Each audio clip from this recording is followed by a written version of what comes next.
All right, Marc-Andre Gillette with Top MMA News here with Lindsey Hawks, a Hello. lightweight contender from Winnipeg.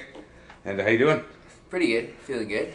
Right on. And Lindsey was scheduled, for those that don't know, to fight this Saturday at Ringside in Montreal against a tough Mike Ricci, a real tough up-and-comer. And unfortunately, he was out with an injury. And now Guillaume de Lorenzi has stepped in at the last minute. Another tough fight. What are your thoughts on that? From that, either or the switch? Well, if he was tough, he wouldn't have backed out, right? No, I'm kidding. No, I got a lot of respect for him. I know he's trained real hard, training full time. He got hurt, so it sucks that they're changing it on me last minute. But if he's out, there's got to be a good reason, right? So I went from one tough opponent to another. I think kind of opposite kind of styles. I think Ricci's more of a really long technical fighter. I think he thinks a lot when he fights. I can see him being really technical, whereas De Lorenzi's really powerful coming forward at me. He's the same danger level in a different form. So I'm happy with the switch. It's fine. I'm sure Mike Ricci will fight me later. So. Have you had to do any kind of changes, game plan style, last minute training, anything different, or would you have done anything different if you were, say, training for Guillaume all along versus Mike? Yeah, I did have a little bit of a switch. I would have done things different, but I'm gonna go with my original game plan against Guillaume. Mike was a southpaw. So I did work with a lot of southpaws. I got the best southpaws out here. I also worked on switching my own stance. So being a southpaw versus a southpaw, I think that would be really hard for Mike. I think it'd be harder for him to take me down. I'd be able to kick his legs, that kind of thing. So I've been sparring 8 weeks southpaw myself against southpaws. So that changed. I think I'm going to stay with it. I like being southpaw. I've done it before. I'm powerful that way. I was born actually left-handed, but teachers and stuff like that maybe right with the other hand. So I'm kind of both ways. So I'm going to stick with that, and I don't even care if Guillaume knows that because it's going to mess with him more now because he thinks I'm a right-hander. Perfect. And how about training overall? You've been full-time training for what, a couple months now? Yeah, I kind of quit the regular workforce and started to train full time. My fight career has been slow. I've been kind of developing and taking fights here and there, and I think we finally realized I'm absolutely ready in every aspect. So fortunately, Curtis Brigham, he's the best jiu-jitsu coach I could ask for, the best friend I could ask for, and he let me live at his house now full time.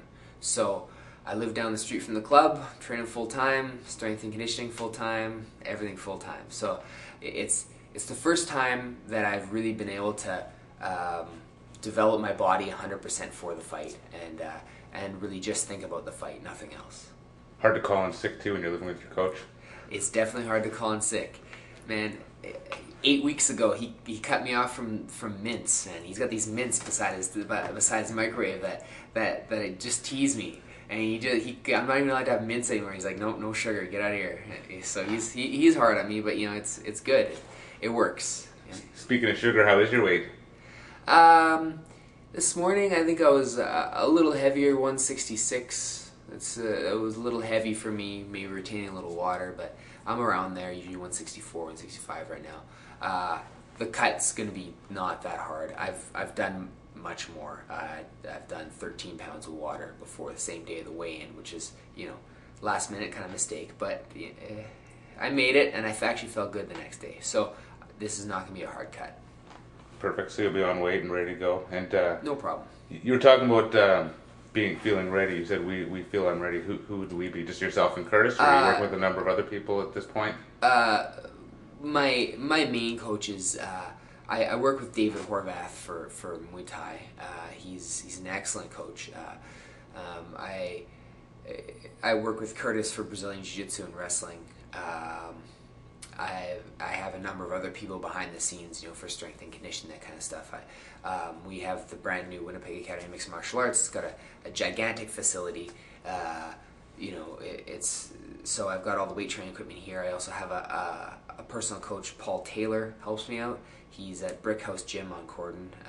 So another just a different place. It gets rid of the distraction, and just with timing of moving the academy, it was good to get out and get to another strength training place. And he's been awesome. I feel really good with that. So everybody just started to feel I was ready, and Curtis said, let's do it. Let's go for it 100%. And it's a goal of mine.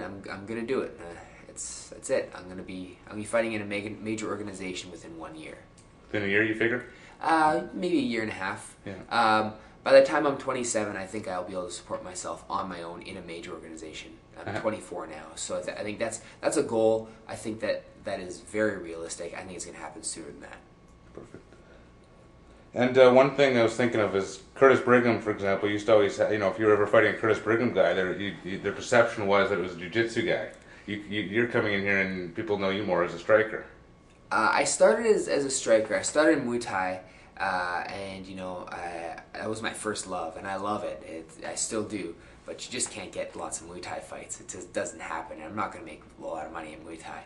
So I started Brazilian Jiu-Jitsu with Curtis Brigham, and in the beginning, I was just more of a striker, but I think I'm hell on wheels on the ground now too. Nobody knows that, and I'm sure Guillaume's going to go for a takedown in the fight sometime, and that's fine. I'm not worried about that. I've worked with some world-class wrestlers now. I have a team of jiu-jitsu guys that are excellent, and I have some guys that are just like Guillaume that I roll all the time. Those powerful, snappy, hard. The guys are going to rip out of things hard. So I am used to that. I also have lots of Mike Ricci's in my camp now, so I'm confident on the ground. So where do you go from here after this fight? You know what? The bar?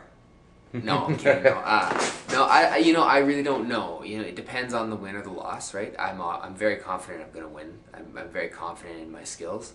After this, I would like to fight Mike Ricci. That's a big deal. I think that they're keeping him in Montreal. I think I'm going to fight CFC in Winnipeg. If things work out. So I'd like that. But I'd like to come back to Montreal too, and hopefully we can get a 55-pound title on the line for me and Mike Ricci. That'd be nice. Everybody says he's the second coming of Christ, right? He's supposed to be the best guy out there. So we'll see. Perfect, and we wish you luck, and we'll look forward to talking to you soon. Thanks a lot. Thank you. Bye.